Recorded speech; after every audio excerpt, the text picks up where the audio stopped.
আলাইকুম। বঙ্গবন্ধু শেখ মুজিব একাডেমি নবম ও দশম শ্রেণীর সকল ছাত্রছাত্রীদেরকে স্বাগত জানাচ্ছি অনলাইন ক্লাসে। সাথে আছে আমি নিগার সুলতানা, সহকারী শিক্ষক, বঙ্গবন্ধু শেখ মুজিব একাডেমি। আজকে আমরা পড়ব ফিন্যান্স অ্যান্ড ব্যাংকিং। এটা কি এটা কি টাকা না? 1000 টাকার নোট। আচ্ছা, আসলে আমি টাকা দেখাতে আসি নাই, আমি পড়াতে আসছি। তোমরা নিশ্চয়ই বুঝতে পারছো আমি কি পড়াবো। আজকে আমাদের চ্যাপ্টারের নাম হচ্ছে মুদ্রা, ব্যাংক ও ব্যাংকিং। আসো প্রথমে দেখি মুদ্রা কি। মুদ্রা হচ্ছে একটি বিনিময়ের মাধ্যম যা সবার নিকট গ্রহণীয় এবং যা মূল্যের পরিমাপক ও সঞ্চয়ের বাহন হিসেবে কাজ করে। এই সংজ্ঞার মধ্যে থেকে আমরা তিনটা বৈশিষ্ট্য পাচ্ছি মুদ্রার। একটা হচ্ছে বিনিময়ের মাধ্যম হিসেবে কাজ করে কি মুদ্রা। আচ্ছা, মুদ্রা হচ্ছে বিনিময়ের মাধ্যম হিসেবে কাজ করে। তোমার কাছে টাকা আছে, তুমি টাকা দিয়ে কি কিনতে পারছো বা কি নিচ্ছ, এইটাই হচ্ছে কি বিনিময়। তুমি বাজারে গেলা, বাজার থেকে তুমি চাল কিনে নিয়ে আসছো, বিনিময়ে কি দিছো? তাদেরকে টাকা দিছো। তো এই যে টাকা দিয়ে আরেকটা জিনিস তুমি নিয়ে আসতেছো, এইটাকেই বলা হচ্ছে কি বিনিময়। তো মুদ্রাটাই কি এখানে বিনিময়ের মাধ্যম। তুমি চালের বদলে চাল দিবে না বা চালের বদলে ডাল দিবে না, দিবে কি টাকা। মূল্যের পরিমাপক। মুদ্রা কি মূল্যের পরিমাপক। মুদ্রাটা হচ্ছে মূল্যের পরিমাপক। কিভাবে মূল্যের পরিমাপক? যেমন ধরো এই স্কেলটার দাম হচ্ছে 25 টাকা। আমরা এই স্কেলটার মূল্য দিয়ে আমরা বুঝতে পারি যে এইটার দাম কত, 25 টাকা।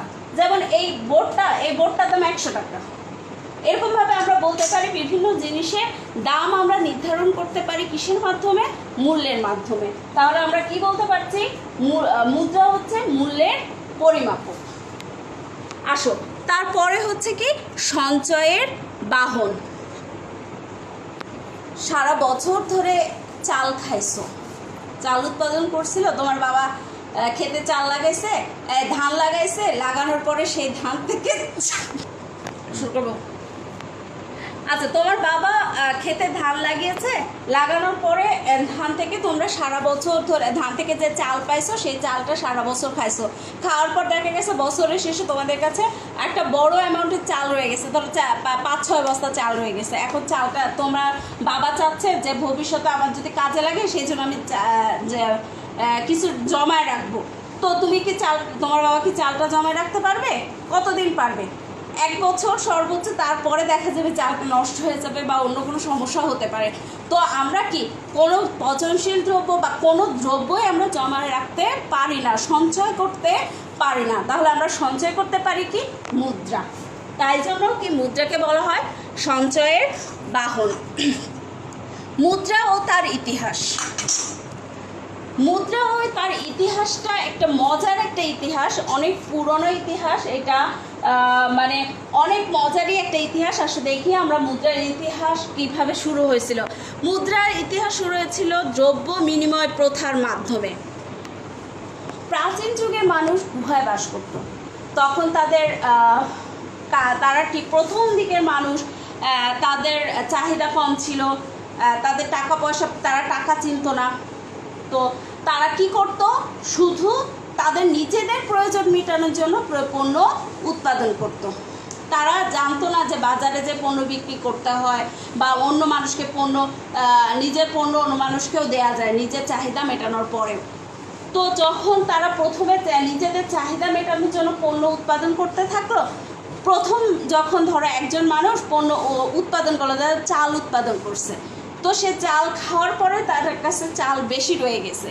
তো সেই চালটা কি করবে? সে ফেলে দিবে না, সে চালটা ফেলে দিবে না। তো সে তখন ভাবলো কি আমি চালটা ফেলে দিব কেন, চালটা তো অন্য কারোর কাজে লাগতে পারে। তো কি করলো যে তার পাশের গুহায় যে থাকে সে ডাল উৎপাদন করে। তো সে তখন কি করলো, সে ভাবলো যে তাইলে আমার যেহেতু চাল আছে, তো আমি তো ডাল দিয়ে আমি খিচুড়ি রান্না করতে পারি। তো সে যখনই ভাবলো সে খিচুড়ি রান্না করবে, তখন সে কী করলো, পাশের গুহায় গেল ডাল আনতে। তো ডাল কি সে এমনি এমনি দিয়ে দিবে যে ডাল উৎপাদন করছে? তার তো কিছু বিনিময় লাগবে। তখন সে কি বললো যে ঠিক আছে, তো আমার কাছে এতটুকু ডাল আছে, তুমি এই ডালটুকু নিয়ে যাবা, এর বিনিময়ে আমাকে কিছু চাল দাও। তো এভাবেই সৃষ্টি হলো কি দ্রব্য বিনিময় প্রথা। একজনের কাছ থেকে পণ্য নিয়ে আসছে, তার বিনিময়ে তাকে আরও একটা পণ্য দিছে বা দ্রব্য দিছে, এটাকেই বলা হচ্ছে দ্রব্য বিনিময় প্রথা। আচ্ছা, এই দ্রব্য বিনিময় প্রথার কিছু সমস্যা ছিল। দেখো, একজনে চাল উৎপাদন করছে, তার ডালের দরকার, কিন্তু যে ডাল উৎপাদন করছে তার তো চালের দরকার নাও হতে পারে। তাহলে এটা একটা সমস্যা না, যে আমার কাছে ডাল আছে, আমার চালের দরকার নাই, আমার দরকার হচ্ছে শাকসবজি, কিন্তু যার কাছে চাল আছে তার কাছে শাকসবজি নাই, তাহলে আমি কি করব?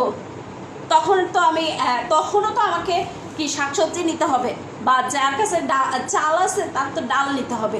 তখন কি আসলো? টাকার প্রয়োজনীয়তাটা দেখা দিল, বা মুদ্রার প্রয়োজনীয়তা দেখা দিল। আস্তে আস্তে মানুষের চাহিদা বাড়লো। কিভাবে চাহিদা বাড়লো? মানুষ আস্তে আস্তে ঘোড়ার গাড়ির প্রচলন হলো, নৌকা ও জাহাজ আবিষ্কার হলো। এর ফলে কি হলো? মানুষ এক জায়গা থেকে আরেক জায়গায় যেতে থাকলো। দেখা গেল যে এক জায়গা থেকে আরেক জায়গায় পণ্য এক জায়গা থেকে আরেক জায়গায় আসছে। এসব ক্ষেত্রে কি হচ্ছে? মানুষের চাহিদা বৃদ্ধি পাচ্ছে। আর চাহিদা বৃদ্ধি পাওয়ার সাথে সাথে বিনিময় প্রথার যে সমস্যাটা ছিল সেটা মানুষ ফেস করে তখন তারা ভাবলো যে তাদের কিছু কি করতে হবে, মুদ্রার প্রচলন করতে হবে। তো প্রথমে তারা আসলে কাগজে আমরা যে টাকা ব্যবহার করি, বা আমরা যে বিনিময় হিসেবে যে এখন এই টাকা আমরা ব্যবহার করি, তো তখন এরকম টাকা ছিল না। তখন মানুষ কি করত? বিভিন্ন ধরনের মূল্যবান দ্রব্যকে, মূল্যবান পণ্য, পাথর বা মূল্যবান জিনিসকে তারা কি করতে শুরু করলো? মুদ্রা হিসেবে ব্যবহার করতে থাকলো।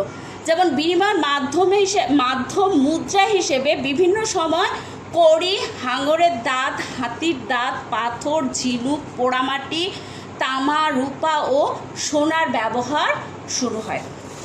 আচ্ছা, তামা, রূপা, সোনা এগুলো দিয়ে কি হিসাবে? বিনিময়ের মাধ্যম হিসেবে ব্যবহার করত। কিন্তু মানুষ তাইলে অলংকার বানাবে কিভাবে? আস্তে আস্তে তো মানুষ অলংকার বানাতে শিখলো। এখন যখন মানুষ অলংকার বানাতে শিখলো, তখন মানুষ ভাবলো হিসেবে ব্যবহার করত।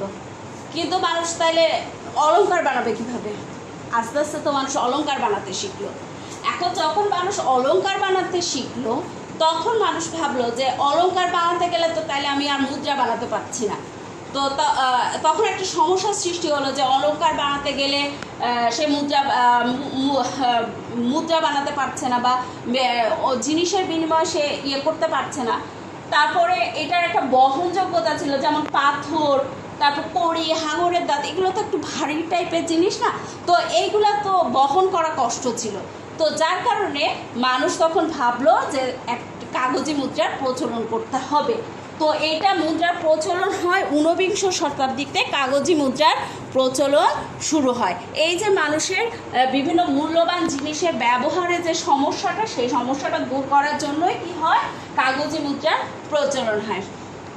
বর্তমানে কাগজি মুদ্রার সাথে সাথে আমরাও কিন্তু এখনও ধাতব মুদ্রা ব্যবহার করে থাকি। যেমন ধরো ওই যে 1 টাকার কয়েন, 2 টাকা, 5 টাকা, এই 3টে কয়েন কিন্তু আমাদের আছে, এখনও প্রচলন আছে।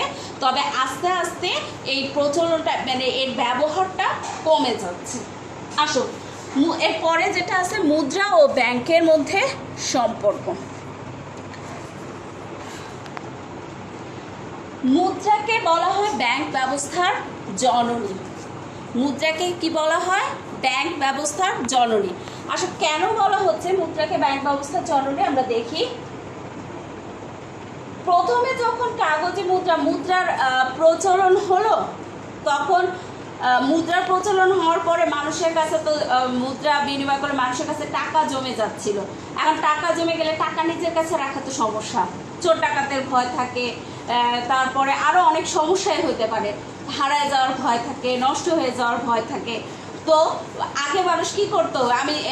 আগের মানুষ হচ্ছে ওই যে হাঁড়ি, কলসি, এগুলোর মধ্যে টাকা ভরে, কয়েন ভরে বা মুদ্রা ভরে তারপরে মাটির নিচে রাখতো। তো তো এটা দেখা গেছে যে অনেক সময় ডাকাত এসে ডাকাত নিয়ে যাচ্ছে, অনেক সময় মানুষ খুঁজেও পায় না যে কোথায় রাখছিল। তো এসব বিভিন্ন সমস্যার কারণে মানুষ ব্যাংকের প্রয়োজনীয়তা অনুভব করে, এবং যখন তারা ব্যাংকের প্রয়োজনীয়তা অনুভব করে তখন থেকেই কি হলো, ব্যাংক ব্যবস্থা চালু হলো। এবং ব্যাংক ব্যবস্থা শুরু হলো কিসের কারণে? মুদ্রার কারণে। এই জন্যই হচ্ছে মুদ্রাকে বলা হয় ব্যাংক ব্যবস্থার জননী। আসো, মুদ্রাই হলো ব্যাংক ব্যবস্থার প্রধান উপাদান। আচ্ছা, মুদ্রার মাধ্যমে কি করে ব্যাংক তার ব্যবসা করে?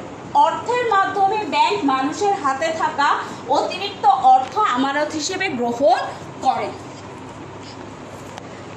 মানুষের কাছে একজন কৃষক, তার কাছে কি আছে? অনেক পরিমাণে চাল আছে বা ধান আছে। কৃষক কি করবে? ধানটা নিয়ে ব্যাংকে রেখে আসবে?